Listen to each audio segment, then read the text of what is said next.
Start करते हैं। इन centre अपन ने लास्ट टॉपिक पढ़ा था और इन सेंटर पर बेस्ड एक क्वेश्चन लिया है अपन ने। अपने पास एक ट्राइंगल है और ट्राइंगल के तीनों कोऑर्डिनेट आपको दे रखे हैं। ए कोऑर्डिनेट है 0 0, बी कोऑर्डिनेट आपके पास में क्या है, बी है आपके पास 3,0, सी कोऑर्डिनेट आपके पास 0,4।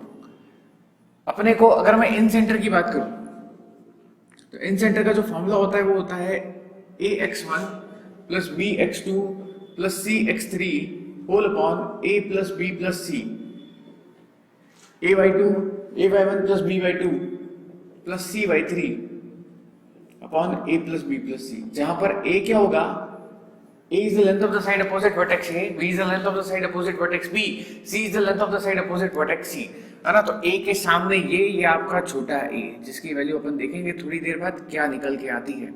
डिस्टेंस फॉर्मूला लगा दो ना, अंडर रूट 0 माइनस 3 का स्क्वायर 4 माइनस 0 का स्क्वायर, ये a हो गया, मतलब ये 9 प्लस 16 25 रूट 5, ये 5 हो जाएगा। a इज इक्वल्स टू यहाँ लिख देता हूँ मैं 5। ये आपके पास में क्या है, ये आपके पास b है, स्मॉल b है। स्मॉल b कितना है, अंडर रूट ऑफ ये डिस्टेंस 0 माइनस 0 का स्क्वायर प्लस 4 माइनस 0 का स्क्वायर 4। तो ये आपके b की जो वैल्यू है वो कितनी है, b is equals to 4। b की जो वैल्यू है वो कितनी है, ये डिस्टेंस आपके पास में 4 यूनिट्स का दे रखा है।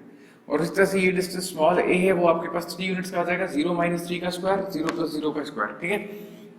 अब मुझे क्या करना है, मेरे को क्वेश्चन ये कह रहा है कि angle bisector of B meets at D, तो ये इसको किस रेशियो में डिवाइड करेगा, इन्हीं रेशियो में डिवाइड करता है, इन्हीं रेशियो में, ठीक है, सामने सामने। तो ये हो जाएगा आपके पास में 5:3 में डिवाइड करेगा। इसके वर्टेक्स आपको निकालने डी के, है ना। तो सेक्शन फॉर्मूला लगा देते हैं, इसको यहां से मैं प्लग करके बाहर निकाल देता हूँ। ये आपका सी हो गया, ये आपका a हो गया। c के कोऑर्डिनेट आपके पास 0,4, a के कोऑर्डिनेट आपके पास 0,0, ठीक है। और ये आपके पास में क्या हो गया, d, और रेशियो क्या हो गया, c की तरफ से 5:7 है, c की तरफ से 5:3, ठीक। d के कोऑर्डिनेट निकाल देते हैं। d के कोऑर्डिनेट आ जाएंगे आपके पास में m1x2 0, m2x1 0 upon m1 plus m2 5 plus 3, m1/2 0, m2y1 12 upon 5 plus 3। यानी कि आपके फाइनली d के कोऑर्डिनेट्स क्या आ गए, 0, 12/8, 12/8 का मतलब 3/2, ये आपके पास में d के कोऑर्डिनेट्स आ गए, ठीक। अब वो क्या कर रहा है, इसके साथ ही साथ इन सेंटर भी निकाल दो, तो निकाल देते भाई। इन सेंटर का तो फॉर्मूला पहले ही मैंने लिख दिया था। a की वैल्यू कितनी है, a आपके पास 5, x1 आपके पास 0, b आपके पास में 4, ये b की वैल्यू है, ये b की वैल्यू है, ठीक है। b आपके पास 4, x2 आपके पास में ये x1 x2 x3, ठीक है। x2 आपके पास 3, c की वैल्यू आपके पास में, सॉरी a की वैल्यू आपके पास में 3 थी, है ना। c की वैल्यू जो है, अरे यार ये a नहीं, ये c है, ठीक है। c a की जगह पर अपन 5 लिख देंगे। c आपके पास में कितना है, 3, और x3 की वैल्यू आपके पास में 0 है upon a plus b plus c, 5 plus 4 plus 3, comma a 5 y1 0, b 4 y2 0, c 3 y3 आपके पास में 4, okay 4 whole upon a plus b plus c, मतलब 5 प्लस 4 प्लस 3, ये 0 हो गया, ये भी 0 हो गया, खत्म। 12/12, कॉमा इधर कितना हो जाएगा, 12/12, 1 1।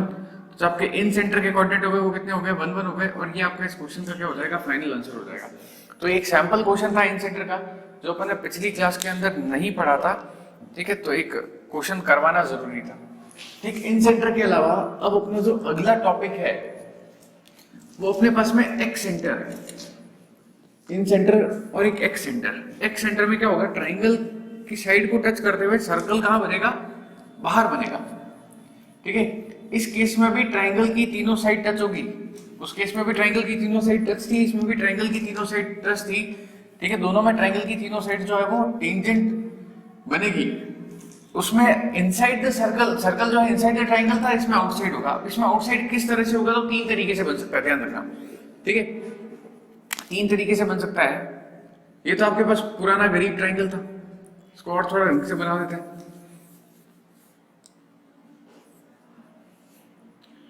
ये आपका पुराना triangle,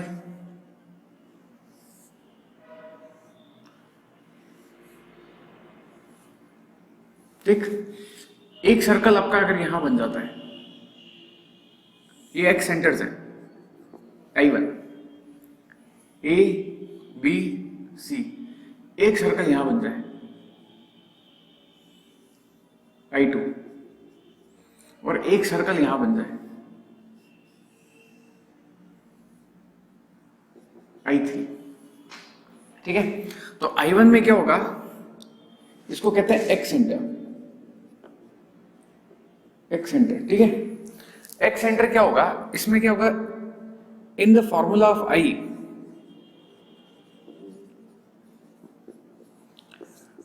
for I1 replace A by minus A, for I2 replace B by minus B, for I3 replace C by minus 3, है ना। अब ये याद कैसे रखें, तो कुछ नहीं, बहुत सीधी सी बात है। A के सामने I1 पढ़ रहा है इसलिए इसमें माइनस ए लिखना है, ये B के सामने पढ़ रहा है इसलिए इसमें माइनस बी लिखना है, C के सामने आ रहा है इसलिए इसमें माइनस सी लिखना है। तो I1 के जो आपके कोऑर्डिनेट बनेंगे वो कोऑर्डिनेट्स कुछ इस तरह से होंगे, ax1 तो minus ax1 plus bx2 plus cx3 whole upon minus a plus b plus c, ठीक है। Minus ay1 plus by2 plus cy3 upon minus a plus b plus c, ये आपके I1 के कोऑर्डिनेट हो गए। इसी तरह से अगर मैं I2 के कोऑर्डिनेट की बात करूं तो उसमें b को माइनस b से रिप्लेस करना है, तो ये हो जाएगा ax1 minus bx2 plus cx3 whole upon a minus b plus c, ay1 minus by2 plus cy3 a minus b plus c। और ये आपका I3 का जो फॉर्मूला होगा वो होगा c को माइनस c से रिप्लेस करना, ax1 plus bx2 minus cx3 upon a plus b minus c, ay1 plus by2 minus cy3 upon a plus b minus c, ठीक है। तो ये आपके नए फॉर्मूलाज बन जाएंगे and that will be used for x centre. ये syllabus से बाहर है ना, ध्यान रखना इस चीज का, सिलेबस के अंदर इसके क्वेश्चंस नहीं है, ठीक है। एक रेयरली कोई कंसेप्ट है जिसके बारे में अपन बात करते हैं, क्वेश्चन है, रिमार्क है, कुछ भी आप लिख लो, एक तरह का क्वेश्चन है अपने पास में, उस पर अपन डिस्कस करते हैं। Question is true false type question है। इफ ए पॉइंट, मतलब अगर आप एक्स सेंटर नहीं भी पढ़ो ना तो भी आपको ये क्वेश्चन हो जाएगा। एक्स सेंटर तो सिलेबस से बाहर की बात है, बट हाँ होता है, इसलिए मैंने एक इंफॉर्मेशनल बात आपको दे दी। If a point is such that, if a point is such that its distance from three sides, its distance from three sides of triangle,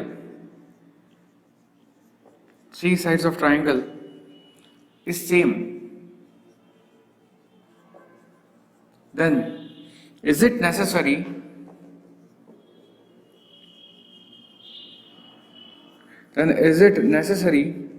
that point lies inside the triangle, lies inside triangle, ठीक है। True या false बताना है, तो ये statement false है। क्यों? क्योंकि देखो अगर ट्राइंगल के अंदर है सर्कल, ट्राइंगल के अंदर अगर सर्कल है तो क्या होगा, distance from all the three sides, एक ऐसा पॉइंट होता है, ये सेंटर होता है, इसकी तीनों से डिस्टेंस क्या होती है, बराबर होती है। बट इसके आउटसाइड भी हो सकता है, अगर ट्राइंगल मान लो ऐसा बन गया तो ये डिस्टेंस और ये डिस्टेंस भी बराबर हो सकती है। इसीलिए ये जो आपका स्टेटमेंट है ये फॉल्स स्टेटमेंट है। एक्स सेंटर में भी ये स्थिति बन सकती है, मतलब आपको अगर एक्स सेंटर नहीं पता तो आप ये कह सकते हो कि हाँ आउटसाइड भी सर्कल बन सकता है, तब भी ये कंडीशन एप्लीकेबल है, ठीक है। तो ये आपके पास में एक्स सेंटर था। आगे अपन मूव करते हैं ऑर्थो सेंटर की तरफ। ऑर्थो सेंटर, ऑर्थो सेंटर क्या होता है भाई, किसी भी वर्टेक्स से अगर आप परपेंडिकुलर्स ड्रॉ करते हो, ठीक है, ट्राइंगल में किसी वर्टेक्स से परपेंडिकुलर्स ड्रॉ करते हो तो जहां पर वो परपेंडिकुलर मिलते हैं, वैसे आप दो को यूज करके कर सकते हो, उसको ऑर्थो सेंटर कहते हैं। The point where the perpendicular from vertices of a triangle meets is called as orthocenter। ठीक है, उसको ऑर्थोसेंटर कहा जाता है। तो अपना अगला टॉपिक है, सबसे पहला क्या था, सेंट्रोइड, दूसरा इंसर्कल, तीसरा ex incentre, ex centre, orthocentre. तो ये फोर्थ है आपका ऑर्थोसेंटर। क्या होता है, point where perpendicular from vertices to a triangle, vertices of a triangle meets। ठीक है, वो पॉइंट जहां पर ट्राइंगल के वर्टेक्स मिलते हैं उसको आपको क्या कहना है, वो आपके पास क्या होता है, ऑर्थोसेंटर होता है। ये पॉइंट आपके पास में x1 y1, ठीक है। अगला पॉइंट B x2 y2, अगला point C x3 y3, AD BE। अगर ये परपेंडिकुलर्स हैं तो ये आपका H हो गया ऑर्थोसेंटर, रिप्रेजेंटेड बाय H। हालांकि ऐसा कोई खास है नहीं, रिप्रेजेंटेड बाय H। ठीक है, अब यहां पर थोड़ा सा एक पजल है ना, मैं खुद भी पजल्ड हूं कि इसके जो है दो तरीके हैं। एक तो है ट्रिग्नोमेट्रिक। ट्रिग्नोमेट्रिक मैं खुद आपको सजेस्ट नहीं करूंगा, even if you know sine cosine formulas, फिर साइन निकालो, कोसाइन निकालो, फिर टेन निकालो, तो वो लेंथी प्रोसेस जाता है। दूसरा जो तरीका है मैं उसके बारे में थोड़ा बहुत इंट्रोडक्शन लूंगा, बट वो जो चीज है that is all about the lesson, है ना, वो अपना लेसन ही है एक तरह से। तो मैं थोड़ा बहुत इंट्रोडक्शन दूंगा, चीजें आपको पहली बार में समझ में नहीं आएगी, अभी समझने की जरूरत नहीं है, क्योंकि समझने के लिए तो अपना लेसन पढ़ा है। अभी सिर्फ आपको ये देखना है कि ऐसा होता है, क्यों, कैसे, किस लिए, आगे आने वाला लेसन ही पूरा इसके ऊपर है। मैं बात करूंगा स्लोप्स के ऊपर, ठीक है। तो H इज दैट पॉइंट जहां पर ये परपेंडिकुलर मीट कर रहे हैं। तो इसको H से रिप्रेजेंट किया जाता है। पहले तो इसका एक फॉर्मूला होता है इस तरह से, H के कोऑर्डिनेट हो जाएंगे x1 10a plus x2 10b plus x3 10c upon 10a plus 10b plus 10c। इसी तरह से अगला y1 10a plus y2 10b plus y3 10c whole upon 10a plus 10b plus 10c।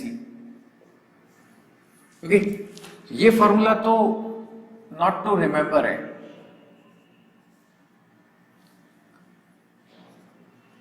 याद ही नहीं करना है, क्योंकि रिलेटेड क्वेश्चन इससे आने नहीं है, आएंगे तो भी साइन कोसाइन लगा के सॉल्व करना पड़ेगा, लंबा रास्ता है। ठीक है, एक दूसरा तरीका और है। दूसरा तरीका ये है कि in order to find this point, ये दोनों इनका इंटरसेक्शन पॉइंट है, solve equation of AD and BE to obtain H। क्योंकि इंटरसेक्शन सॉल्व मतलब x y की वैल्यू निकाल दो, दोनों की इक्वेशन सॉल्व करके, वो इंटरसेक्शन पॉइंट होता है। भाई आपने एलिमिनेशन क्रॉस मल्टीप्लिकेशन 10th में पढ़ा था, लीनियर इक्वेशन इनटू वेरिएबल, तो वही तो करना है, इन दोनों की इक्वेशन को सॉल्व करना है। But the main thing is equation कहां से लाएं, तो वही मैं बताने जा रहा हूं कि इक्वेशन कहां से लाएं। किसी भी लाइन की इक्वेशन बनाने का फॉर्मूला होता है y minus y1 is equal to m जो कि इसका स्लोप होता है। इन सारी चीजों को डिटेल में पढ़ेंगे, पढ़ने की कोई जरूरत नहीं, अभी सिर्फ समझ लो कि हाँ ऐसा होता है, ठीक है। बाकी अभी इसका बहुत जल्दी समय भी आने वाला है जब मैं इसको डिटेल में पढ़ाऊंगा। m x माइनस x1 ये किसी भी लाइन की इक्वेशन निकालने का फॉर्मूला है। प्लस दूसरी चीज जो इसमें काम आने वाली है कि if lines are perpendicular, if lines are perpendicular मतलब कुछ ऐसे कि ये लाइन दे रखी है, इसका स्लोप m1 है, ये लाइन दे रखी है, इसका स्लोप m2 है, और अगर ये परपेंडिकुलर है तो m1 into m2 is equal to -1। मैं इसका एक प्रैक्टिकल, एक नहीं दो प्रैक्टिकल एग्जांपल आपको करवाऊंगा। खैर अभी अपन डेरिवेशनल अंदाज में इसको देखते हैं। मुझे equation of AD find out करना है, ठीक है। AD दिख रहा है, AD पे पॉइंट भी दिख रहा है, बट AD का स्लोप नहीं दिख रहा है, AD का स्लोप नहीं दिख रहा है। तो since I can see that अच्छा अभी स्लोप कैसे निकाला जाता है, स्लोप 2 पॉइंट से निकाला जाता है। एक और छोटी सी बात जो इसके अंदर रह गई, स्लोप हालांकि 3 तरीके होते हैं बट अपने यहाँ जो काम आने वाला तरीका है वो एक ही है। अगर आपको ये बात समझ नहीं आया तो भी आप छोड़ देना, है ना, परेशान मत होना, क्योंकि अपन लेसन में यही सारी चीजें भर भर के पढ़ने वाले हैं। 2 पॉइंट से स्लोप निकाला जाता है। Formula is y2 minus y1 upon x2 minus x1। This is the formula for finding out slope of any of the line. Slope क्या होता है अभी कुछ नहीं बताऊंगा, ठीक है, लेसन स्टार्ट होगा तब बात करेंगे। अभी सिर्फ वो इन बिटवीन आ रहा है, अपने को परेशान कर रहा है, इसलिए मैं हो रहा हूं परेशान। खैर, AD is perpendicular to BC। मैं यहाँ पे आता हूँ, AD is perpendicular to BC, तो slope of AD into slope of BC is equal to -1। पहले लगाया ये क्योंकि परपेंडिकुलर थे। AD का स्लोप मुझे नहीं पता, न मैं निकाल सकता, क्योंकि स्लोप तो किससे निकलता है, 2 पॉइंट से निकलता है। AD के ऊपर एक ही पॉइंट है, BC के ऊपर 2 पॉइंट है, तो BC का स्लोप निकलेगा slope of BC y2 minus y1 upon x2 minus x1, तो this minus this upon this minus this, y3 minus y2 upon x3 minus x2 minus 1।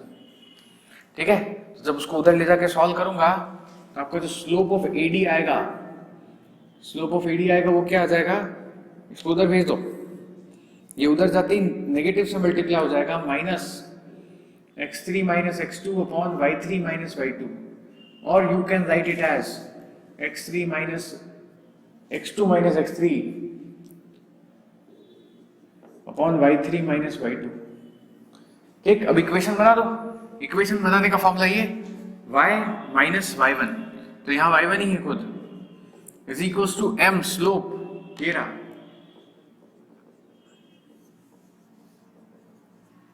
x minus x1। इससे किसकी equation आएगी, AD की। Similarly निकाल देना BC की, BE की, और दोनों को सॉल्व कर देना, वो आपका इंटरसेक्शन पॉइंट आ जाएगा। तो ये चीजें आपको लगा होगा कि थोड़ी टिपिकल है, बट कोई बात नहीं, अपन इसको प्रैक्टिस करेंगे और ये अपनी हैबिट में आ जाएगा। और इसके क्या क्यों किस लिए का कारण तो बहुत जल्द अपने लेसन में आने वाला है ना। तो अपन स्टार्ट करते हैं अब इनके कुछ क्वेश्चन से। 1-2 क्वेश्चन है जो मैं करता हूँ। एक क्वेश्चन इसका ऑर्थो सेंटर का मैं करके बता देता हूँ। बाकी इस मेथड से अगर आप जाओगे तो आपको साइन फार्मूला कोसाइन फार्मूला दोनों का यूज करना पड़ेगा, और उसके बाद फिर tan निकलेगा डिवाइड करके, तो वो ज्यादा हेक्टिक है, वो ज्यादा हेक्टिक है। ठीक है, क्वेश्चन देखते हैं इसका अपन।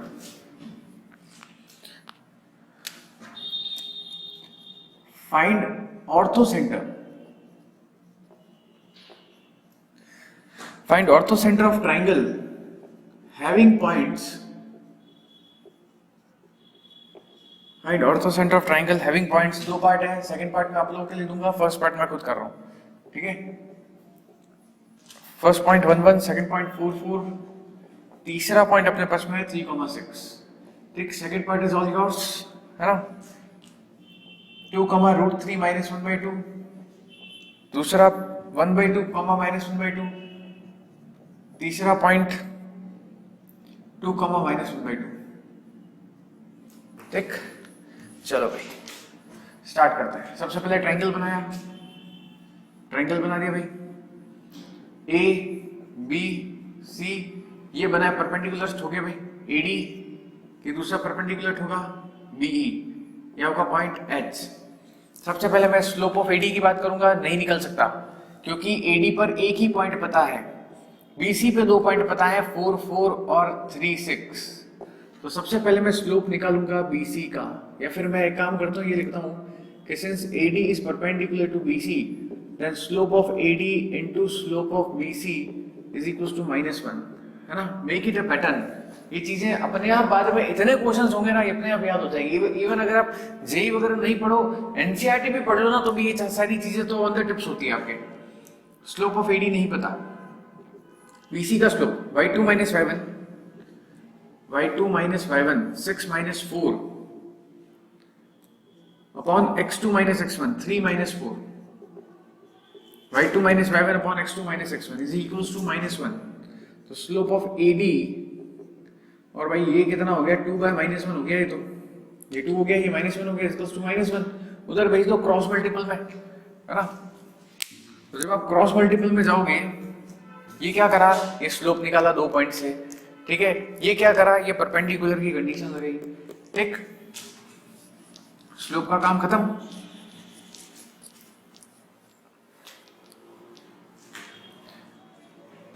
ये कितना हो गया, slope of AD, slope of AD is equal to, ये उतर गया माइनस माइनस प्लस 1/2। अब मैं इक्वेशन ऑफ एडी निकाल रहा हूं, y minus y1 is equal to उसका स्लोप x माइनस x1। ये किसी भी एक पॉइंट और स्लोप से लाइन की इक्वेशन निकालने का फॉर्मूला है। जहां पर x1 y1 उसके ऊपर लाई होने वाला पॉइंट है और ईडी पर एक ही पॉइंट है 1 1, तो वो x1 y1 की जगह आएंगे y माइनस 1 वो ऊपर वाला, इसका slope 1/2 x minus 1, 2y minus 2 x minus 1, सबको उधर ट्रांसफर करो, x माइनस 2y और 1 को इधर लेके minus 1, give it equation number first, give it equation number first. Similarly इसी फैशन में मैं बीई की इक्वेशन निकालूंगा, सिमिलरली है ना, इसी फैशन में बीई की इक्वेशन निकालते हैं, ठीक है भाई, बीई की इक्वेशन निकाली अपन ने। Now for BE, now for BE, ठीक, सबसे पहले भाई स्लोप ऑफ बीई, क्योंकि बीई परपेंडिकुलर है एसी के, यहां लिख रहा हूं मैं BE is perpendicular to AC, तो वो कंडीशन बीई और एसी पे लगेगी, slope of BE into slope of AC is equal to -1। BE गरीब है, एक ही पॉइंट वाला है, एसी पर 2 पॉइंट है, y2 minus y1 6 minus 1 upon x2 minus x1 3 minus 1 is equal to -1, y2 minus y1 upon x2 minus x1 5/2।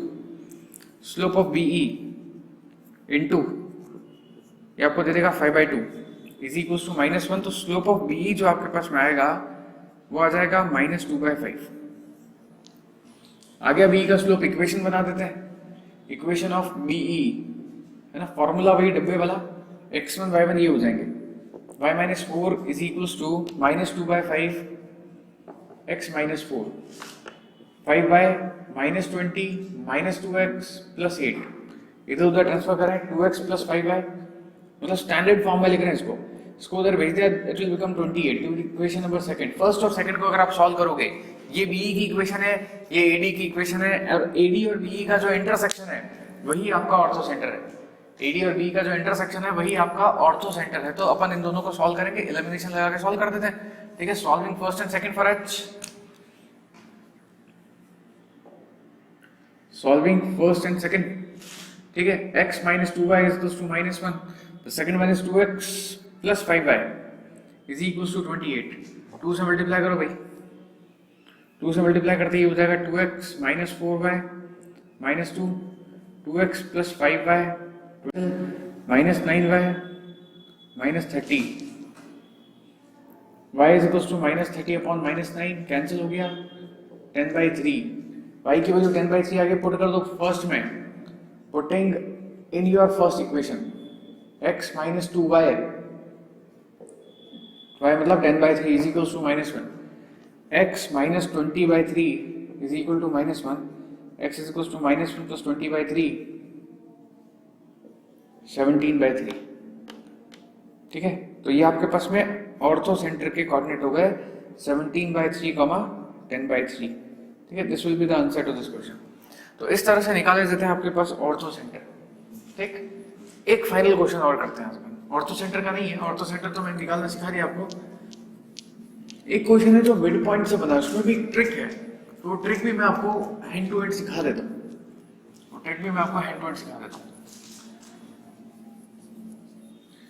हालांकि वो questions काफी लोगों ने 10th स्टैंडर्ड के अंदर किया होगा कि किसी भी ट्राइंगल के मिड पॉइंट के कोऑर्डिनेट्स अगर आपको दे रखे हैं, किसी भी ट्राइंगल के मिड पॉइंट के कोऑर्डिनेट्स अगर आपको दे रखे हैं और आपको ओरिजिनल वर्टेक्स के कोऑर्डिनेट निकालने हैं, तो 6 इक्वेशन बना करके सॉल्व करना था, है ना। 6 इक्वेशंस का यूज करके आपको सॉल्व करना था। तो पहले मैं उसी अंदाज में सॉल्व करूंगा, उसके बाद मैं डायरेक्ट ट्रिक आप लोगों को करवा दूंगा ताकि आंसर भी वेरीफाई हो जाएगा, ठीक है। So the question is,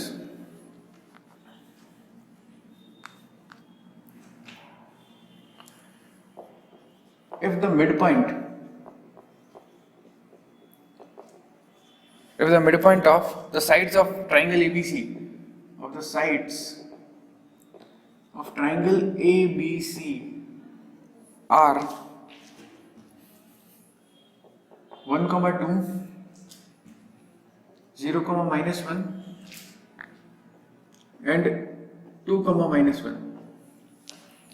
Find vertex of triangle ABC.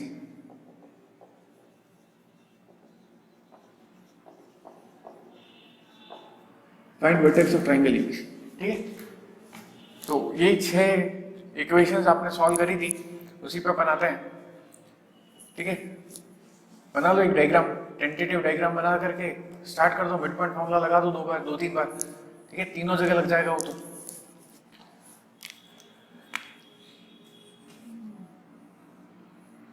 x1 y1, x2 y2, x3 y3, a b c d e f. ठीक है, डी आपको कितना दे रखा है 1, 2, ई आपको दे रखा है 0, -1, एफ आपको क्या दे रखा है 2, -1. ठीक है, मिड पॉइंट लगाते हैं. 1 is equals to x1 + x2 upon 2. तो यहां से इक्वेशन आ गई x1 + x2 = 2. फिर इन दोनों में लगाते हैं 0 is equals to x2 + x3 upon 2. तो x2 + x3 कितना हो जाएगा 0. First equation, second equation. उसके बाद में 2 is equals to x1 + x3 upon 2. x1 + x3 upon 2, x1 + x3 is equals to 4. Third equation. ठीक, अब इन तीनों को सॉल्व करके x1, x2, x3 निकाल देते हैं. फर्स्ट, सेकंड, थर्ड को अगर अपन ऐड करें तो 2 बार सब आ रहे हैं. 2x1, 2x2, 2x3. तो 2 निकाला common, x1 + x2 + x3 is equals to 2 + 4 6. तो x1 + x2 + x3 is equals to 3. ठीक है, अब अगर मैं फ्रॉम फर्स्ट की बात करूं, इसी में फर्स्ट की वैल्यू पुट कर रहा हूं, x1 + x2 की जगह में 2 लिख दूं. अगर ये 2 है, उधर जाके माइनस हो जाएगा तो x3 की वैल्यू 1 आ जाएगी. फ्रॉम सेकंड, x2 + x3 को अगर मैंने 0 लिख दिया, ये 0 हो गया तो x1 3 आ जाएगा. फ्रॉम थर्ड, x1 + x3 की जगह 4 लिख दिया, इन दोनों का सम 4 लिख दिया तो x2 आपके पास में -1 आ जाएगा. ये 3 आ गई. इसी तरह से अब मैं y1, y2, y3 की बात कर रहा हूं. ठीक है, 2 is equals to y1 + y2 upon 2. y1 + y2 upon 2 is equals to 2. तो y1 + y2 is equals to 4. चौथी इक्वेशन दे दी. फिर आगे आते हैं इस पे -1 is equals to y2 + y3 upon 2. तो y2 + y3 ये कितना हो गया आपके पास में -2. Fifth equation. अगला भी -1 है. -1 is equals to y1 + y3 upon 2. तो y1 + y3 is equals to -2. Sixth, fourth, fifth और सिक्स्थ को अपन ऐड कर देंगे तो सब 2 बार आ रहा है. 2y1 + y2 + y3 is equals to, इधर ऐड करा तो 0 आ रहा है. 2 डिवाइड में जाएगा तो भी 0. y1 + y2 + y3 is equals to 0. अब मैं बात करूंगा फ्रॉम फोर्थ.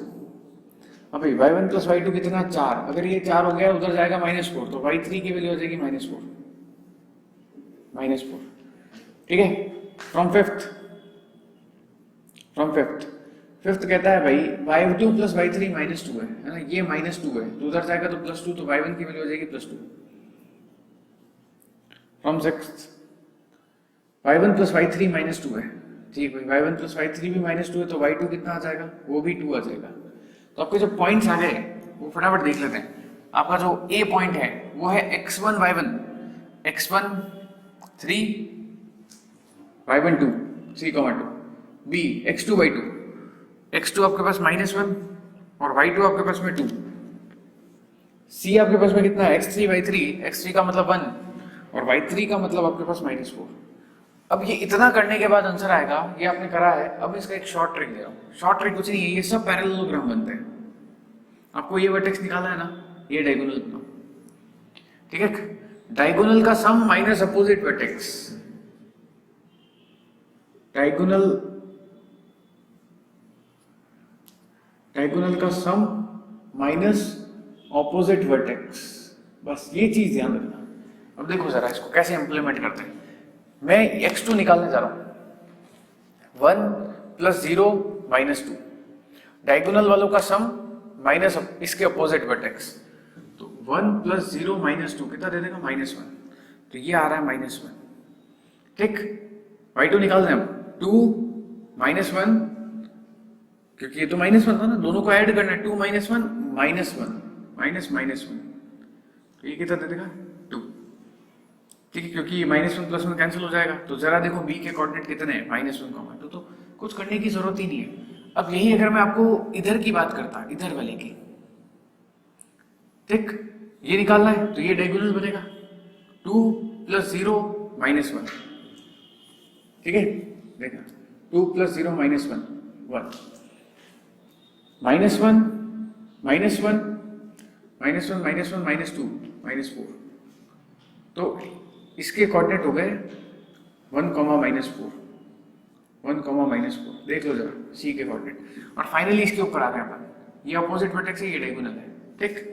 फाइनल बात करते हैं, 1 + 2 - 0, 3 2 - 1 माइनस अपोजिट वर्टेक्स -1, 2, तो इसके जो कोऑर्डिनेट हो गए वो आपके पास हो गए 3, 2, ये आ गया, ठीक है। तो ये डायरेक्ट ट्रिक थी इसकी, ओके। तो आज तक जो भी अपन ने पढ़ा उसको फटाफट आप लोग रिवाइज कर लेना, क्योंकि बहुत जल्द अपन लेसन के अंदर अब अपन मूव करेंगे, ठीक है। तो आगे के लेक्चर्स और ज्यादा फ्रूटफुल होंगे और ज्यादा इंपॉर्टेंट होंगे। अभी तक के लिए इतना ही।